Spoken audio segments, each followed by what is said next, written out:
What's good, guys? Welcome back to All About Arsenal. And today, many Arsenal fans are going into meltdown because of the loss at Tottenham Hotspur.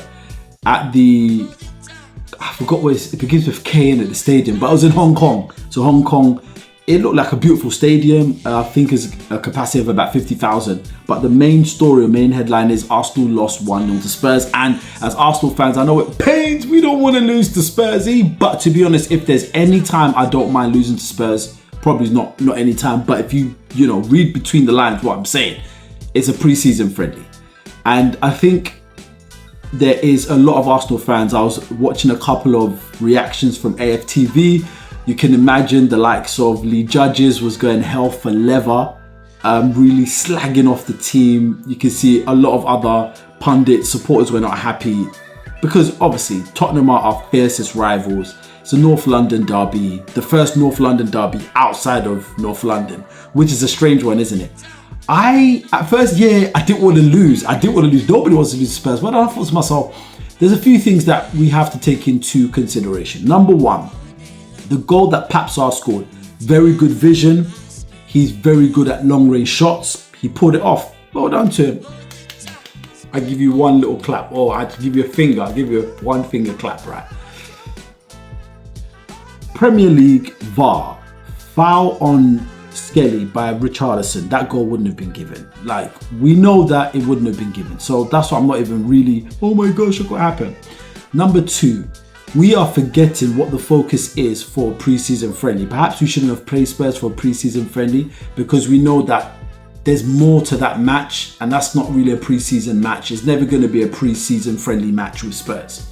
But let's not forget the objectives of a pre-season.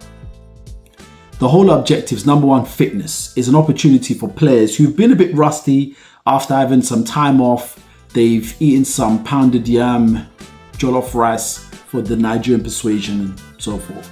And it's got to the point that many of them, they're out of fitness. So pre-season is great to get up to speed with your match fitness. Number two, opportunity for them to experiment. Opportunity for Arteta, his staff, the offensive staff, defensive staff, goalkeeping staff, whoever it is, for them to think of new tactics and ways to play. Number three, to integrate the new players that they have. That is the whole point of the pre-season. If they win the games, fine. But you have to realize that pre-season is not always a judgment or prelude of what is about to happen, right? Let's have that in mind as well. However, I will use Liverpool as a case in point. Last season, their pre-season was amazing. They were going hard and we saw what they did in the season. They were miles ahead. They finished 10 points above us. So not much to actually say about that. I think personally the match, Arsenal started off well. First 20 minutes we did well. After the goal we just faded out. Spurs just sat deep and they just defended. I think it meant more to them to win. It meant more to them because we've done them over for the past couple of seasons. We've beaten them in back-to-back seasons at their stadium and at the Emirates as well. So that's one of the reasons why personally Spurs were going for it. You've got a new coach as well. You've got Thomas Frank, new head coach. He wants to stamp his authority and show what he can do. And you know what? Fair play. Those guys, they did their job. I'm personally not too worried about it. Like I said, it's pre-season friendly. It's not always a prelude of what is about to happen as well. Few things to worry about, and this is why a couple of the Arsenal fan base are going into absolute meltdown. Like, oh my gosh, Spurs, man. Number one, we can see again, the left-hand side was lacking. Martinelli, he did nothing. He was, if I could give him, he probably got the lowest rating. He was probably like a 0 out of 10. He couldn't beat his man once. I think he was up against Pedro Porro and he pocketed him for the whole match. He couldn't get the better of him at all. It was a poor display by Martinelli. Trossard came on after a couple of minutes, he was off again, but even the body language from Trossard, it was suggesting he wasn't really there. I don't think he really wanted to play. The only one that probably looked bright was with Reece Nelson. He's the only one that came on. He beat his man like once or twice. He was the only person that was looking like he wanted to do something. And that's worrying because he's third choice. So that left-hand side definitely needs to get sorted out. Another thing, once again, we couldn't beat the low block. Tottenham scored their goal, and that's what's going to happen in this season. And one of the things Arsenal have to realise, if we are going to have a lot of the possession, we cannot concede any goals. Because once we concede a goal, that team is going to sit in the low block and they don't mind defending for the whole game. And teams will do that against us. So if we are going to have possession of the ball, we have to make sure that we are very on point. We are not sleeping when it comes to our defensive duties. The goal, a bit of a freakish goal, but let's be honest, like, season starts, and I'm happy this happened now. It's a good thing this happened now, because let's be honest, we will look back at this and think, okay, cool, what do we need to do to ensure that we don't make a similar mistake of this magnitude again? Because at a North London derby, I mean proper, in the Premier League, that would have meant a lot. But like I said, are we playing for points? We're just probably playing more for pride. The badge, this is Spurs, I get it. But at the end of the day, what does it mean? Does it mean that Spurs have a slight psychological advantage over us? Possibly so. But did we play our best 11? We were rotating, we were experimenting. Norgard was playing with Odegaard and Rice. You know, Zubamendi didn't start. We just changed up the whole game. Come on, it's a friendly, and that's what you do. It's an opportunity to experiment, just like what I've said before. Another thing that was a bit worrying, like I said, going back to the low block, they sat in deep. We weren't able to penetrate through the middle at all. Skelly comes in and inverts. He doesn't do overlaps, and we kind of need that, especially if we're trying to beat that low block. But most importantly, we couldn't work through the middle. Odegaard didn't know what to do. And this is where it's worrying. And one of the things you have to realize, to beat a low block, you need creative players, such as Eze. I was having a discussion with a couple of guys in my Arsenal group chat, and some people said that Eze is probably not the one, but when you're trying to beat a low block, you need players that can take on their man in the central parts of the field, like Wanyeri. He's good at doing that, and somebody that can unlock things for the team, and Eze is good at that. Odegaard, when there's no space, he's not effective, and people are criticizing Odegaard a lot. You have to realize 2 seasons ago why Odegaard thrived so much. He had space. Teams are not giving Arsenal space anymore. So it moves on to my next point. Arsenal need to evolve. They need to evolve in their style of play. Teams are going to sit in a low block all day. Teams like Brentford, teams that are weaker than us, they're going to sit back and defend, because they know once you defend against us, we don't mind squeezing out a draw with Arsenal. Teams that draw with Arsenal now, it's a great result for them, because once we have space, they know what we can do. So we need to elevate and evolve our game.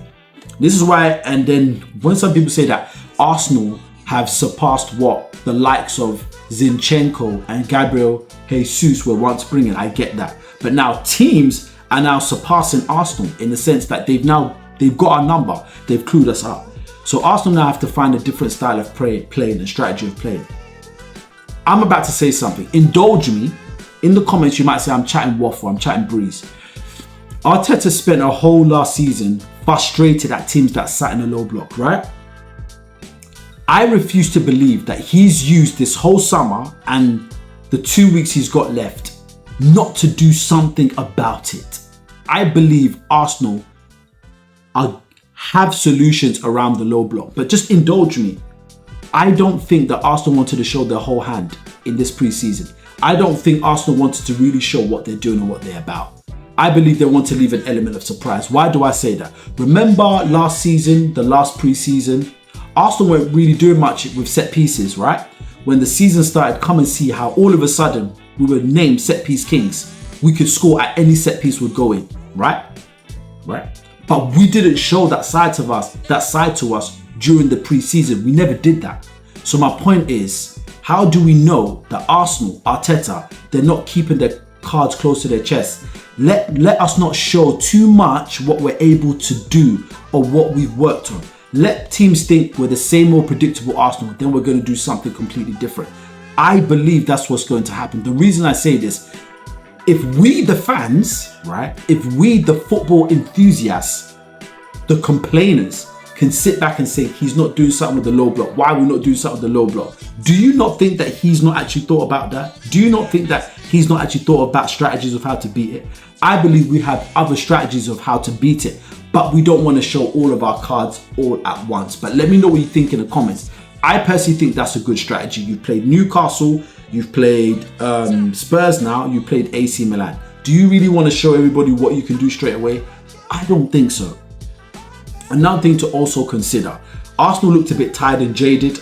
I do know the conditions were hot as well. But guess what? It's the same for Spurs as well. So we can't use that for an excuse. But something that you have to take into consideration. So say we got to take into consideration. Look at the fixtures. 17th, which is 2 weeks away. We're playing Man United, Old Trafford. Then we have Leeds at home. And you know a team like Leeds are going to sit in a low block. Then the third match, Liverpool at Anfield. Then we've got Forest. Forest can be tricky. Even though they've lost Elanga, they still got Gibbs White. And we saw what's his name? Marinakos? What he did, the Suge Knight of football. I call him the Suge Knight of football. The way he just looked at Gibbs White, even though I know I'm digressing, but it's the way he just looked at Gibbs White. That was classic, but yeah. I digress. Marinakos, innit? Marinakos, yeah. Off the tip of my tongue, Marinakos, right. Then, we got Man City. Then we got Newcastle. Those are physical games. Arsenal have the worst start. We've got the 2 top teams within the space of that time. Then we've got Manchester United, which are going to be hungry to prove a point after losing Gyökeres. Then we've got Newcastle that had our number last season. Do you really think, or do I want my team going hell for leather and going hard, even if it's Spurs, and risking injuring our players before pre-season? I mean, before the season actually starts. Just think about that. Arteta's got one eye on the fixtures that are coming up, right? Do you think he really wants to spend all of his time and tell his players, just go hard, it's Spurs, we've got to show them something? This is Spurs who finished 15th, 16th. We don't have anything to prove to them. We've got bigger fish to fry. We're trying to win a Premier League title. Do you think it's clever for us to wear the anatomy of our players out in a pre-season? Come on. Look at the fixtures. Man United, Leeds, Liverpool, Forest, Man City, Newcastle. But the thing I do like about this, and I digress again, is the fact that I'm happy we can get all of these matches out of the way before the cup games begin. Because when you have a week when you've got Champions League, you've got Carabao Cup or FA Cup, then you've got to go to Man City and play them. It's better for us to get these hard games out of the way. That's what I think personally. But let me know what you think in the comments. Another thing that we definitely need to get over the line is Eze. We're screaming for Eze, a creative player. Some people will say, oh, go and get, Rodrigo. If teams do that, if we do that, teams are going to do the same thing to Rodrigo as they do to Saka as well. Is he a very creative player? He can create more than Martinelli and Trossard. I rate Trossard more than Martinelli any day. And I think that we should keep Trossard. Apparently, the expiration date for the release clause for Eze, I think, expires today. So from that point, it can go either way. Arsenal are going to likely enter negotiations. But the thing is that the club can say we want more, but they can probably say we want more, but Arsenal could be able to split out the payment terms. So it's something more favourable for them as well. But let me know what you think in the comments, right? How are you feeling? Are you so upset? But after this video, are you putting things into perspective now? Especially with what we have to do and the games that we have in that are coming up for us. Does it make sense for us to be going hard in a pre-season, even if it's Spurs? But as an Arsenal fan, I know how it feels. But I really want to beat Spurs when it matters and collect 3 points. That's what I want to do. But let me know what you think in the comments once again. Until the next video, peace.